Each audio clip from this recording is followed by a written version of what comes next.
அனைவருக்கும் வணக்கம். ரொம்ப நேரம் எடுத்துக்க மாட்டேன், சீக்கிரமா முடிச்சிடுறேன். நான் புத்தகம் படிக்கிறது எதுக்காகன்னா, நிறைய விஷயம் இருக்கும். புத்தி கூர்மை, தியானம் பண்ற மாதிரி அப்படி இப்படின்னு சொல்லுவாங்க. ஆனா நான் எதுக்காக மோஸ்ட்லி படிப்பேன் அப்படின்னா, என்ன நிகழ்கால தொந்தரவுல இருந்து ஒரு அழகிய கற்பனை உலகத்துக்கு அது என்ன கொண்டு போகும். அதனால நான் புத்தகத்தை அதிகமா வாசிப்பேன். அதையும் தாண்டி சில சில நிகழ்வுகள் அதுல மென்ஷன் பண்ணியிருக்கிறது என்னை வந்து கடந்த கால நினைவுக்கு கொண்டு போகும். அந்த மாதிரி ஒரு புத்தகம் தான் இந்த பொழில் அதிகாரம்னு நான் சொல்லுவேன்.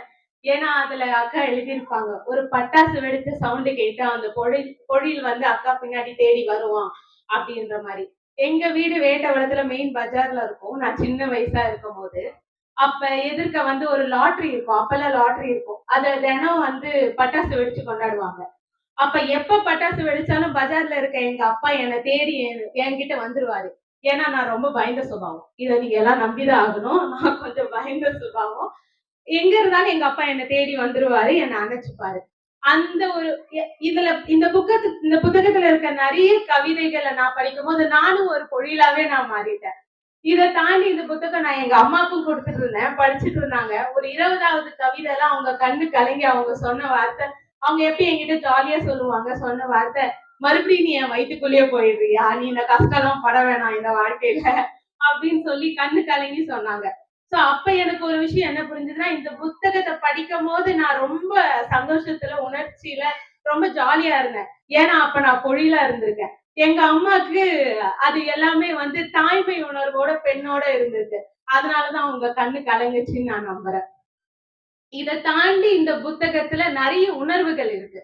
உணர்வுகள்ல ஒரு தவிப்பு நான் பார்த்திருக்கேன். எந்த கவிதைலாம் அக்கா சொல்லியிருப்பாங்க, அவங்க வந்து அவங்க ரொம்ப நாளா அவங்களுக்குள்ள உயிரா இருந்த ஒரு உணர்வு வந்து இப்ப வெளியில வந்து ஒரு உருவமா மாறி இருக்கும் போது அந்த தொப்புள் கொடிய கட் பண்ற தவிப்ப வந்து அந்த மிஸ்ஸிங் ஃபீலிங்ஸ ரொம்ப அழகா கவிதையில சொல்லியிருப்பாங்க. இந்த உணர்வை தாண்டி அதை தாண்டி வலிய சொல்லியிருப்பாங்க. நான் வந்து வலியில வந்து எப்படி சொல்றது, வலியில நான் செத்து விடுவேனா அப்படின்னு நினைச்சேன் அப்படின்னு சொல்லிட்டு அந்த கவிதையில மென்ஷன் பண்ணியிருப்பாங்க. இந்த வலி, இந்த தவிப்பு இதையும் தாண்டி இந்த பொழில் அதிகாரமும் பொழிலும் ஏன் ரொம்ப சிறப்பா இருக்கு அப்படின்னு நீங்க இந்த புக்கை படிச்சு பாத்தீங்கன்னா தெரியும். அங்கங்க அக்காவும் அவங்களுடைய கணவனும் கொண்டான காதலை அழகா சொல்லியிருப்பாங்க.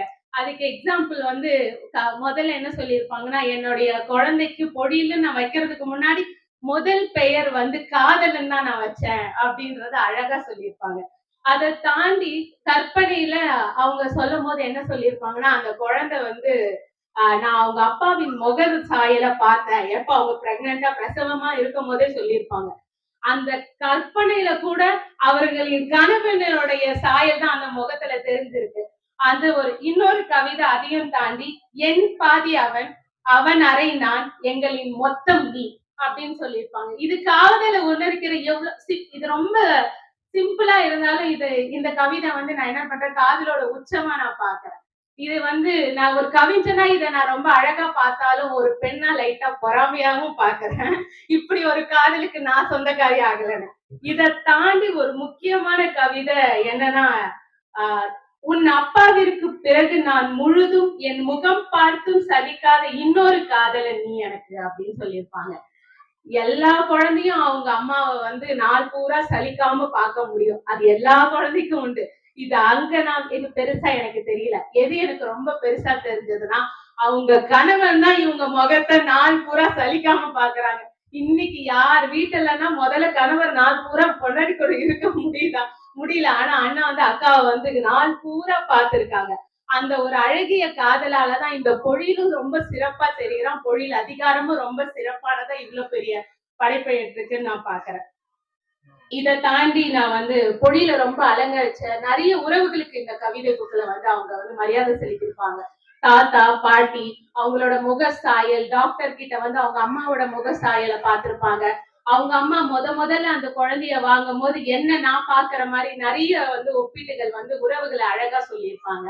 இதையும் தாண்டி சிறப்பு விருந்தினரா இந்த புக்ல நிறைய பேர் இருப்பாங்க. நிலா இருப்பாங்க. நிலா வடை சுட்ட பாட்டி மற்றும் அவன் கால் கொலுசு, அவனை கடித்த கொசுன்னு பொழில அலங்கரிக்க நிறைய பேர் வந்திருப்பாங்க. சோ இந்த ஒரு மிக்ஸ்டு ஃபீலிங், ஒரு பெண்ணாக நான் தாய்மையும் சில இடத்துல இதுல உணர்ந்திருப்பேன். இத தாண்டி நானே நெறைய இடத்துல பொழில நான் உணர்ந்திருப்பேன். இது எல்லாம் நீங்களும் உணரணும்னு நான் ஆசைப்படுறேன். நன்றி, வணக்கம். Thank you.